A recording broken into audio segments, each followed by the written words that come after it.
معلم مهديو ويلش على سحره معلم مهديو ويلشاس gabadha masaakiinta ah sidaas u galaya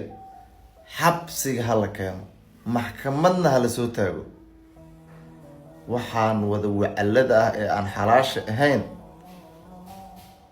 ummadda laga dhax qabto kuwaani haddaana la soo xirin wallaahi oo billaahi oo tallaahi dalku dawlad kama jiro dawladii dalkan kama jirto haddaa kuwaan la soo xiri waayo gabadhaas maskiinta ah ee daalan ee wax yar indhaha isku qabatay oo laga yaabo saaka dhan inay ka shaqeynayso meeshay joogto bay sidaas u galayaan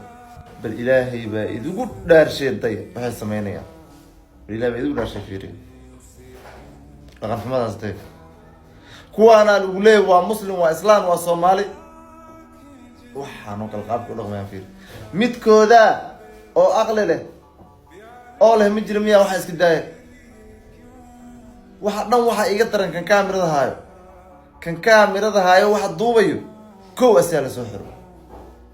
kow asiga xiriga laga bilaabo waa islaamiya